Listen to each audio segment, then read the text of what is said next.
Hello hi welcome to our channel.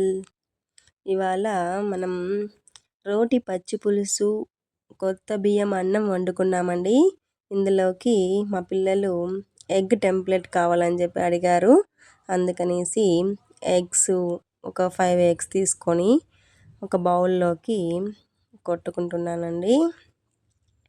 తరువాత ఈ ఎగ్స్లోకి మనం వచ్చి వెజిటేబుల్స్ క్యాబేజీ, క్యారెట్ తురుము తీసుకుంటున్నామండి.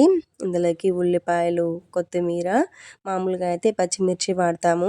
ఇవాళ అయితే నేను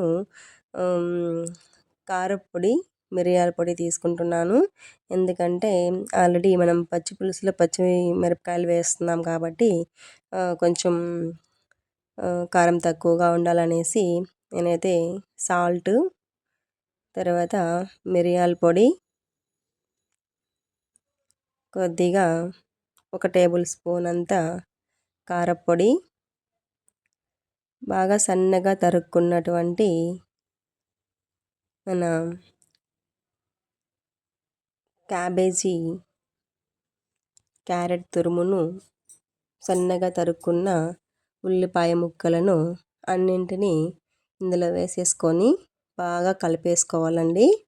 మనకి ఈ టెంప్లెట్లో ఈ క్యాబేజీ అనేది స్పెషల్ టేస్ట్ని ఇస్తుందండి. చాలా బాగుంటుంది. క్యారెట్ తురుముకొని వేస్తున్నాం కాబట్టి మనకి తొందరగా ఉడికిపోతుందండి. చాలా బాగుంటుంది.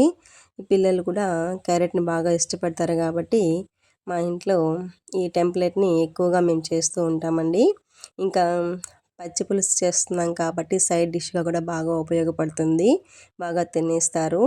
అందువల్ల ఇవాళ అయితే మనం ఈ టెంప్లెట్ని ఇలా చేసేసుకుంటున్నామండి. ఇంకా పెనం పెట్టి పొయ్యి మీద, ఈ పెనం పైన అయితే మనం ఈ బాగా కలుపుకున్న ఈ ఎగ్ వెజిటేబుల్స్ని, ఈ యొక్క పేస్ట్ని అయితే వేసేస్తున్నాము. వేసేసి ఇలా వేడి చేసేసి ఇంత మూత పెట్టుకుంటానండి. ఎందుకంటే ఆవిరితో బాగా వస్తుంది మనకి టెంప్లెట్ అయితే. అందువల్ల ఆవిరి బయట పోకుండా ఉంటే బాగా ఉడుకుతుందండి. మనం వేసిన వెజిటేబుల్స్ అన్నీ బాగా తిప్పేసుకొని తర్వాత మళ్ళీ మూత పెట్టుకోవాలి. దీనివల్ల బాగా వెజిటేబుల్స్ అన్నీ బాగా ఉడికి చాలా టేస్టీగా ఉంటుంది ఈ టెంప్లెట్ అయితే. మనకి ఈ టెంప్లెట్ అయితే రెడీ అయిపోయిందండి. ఈ అన్నము, ఈ పచ్చి పులుసు, ఈ కాంబినేషన్ చూస్తుంటే మీకు కూడా తినాలని అనిపిస్తుందా? మరి స్టార్ట్ చేసేయండి.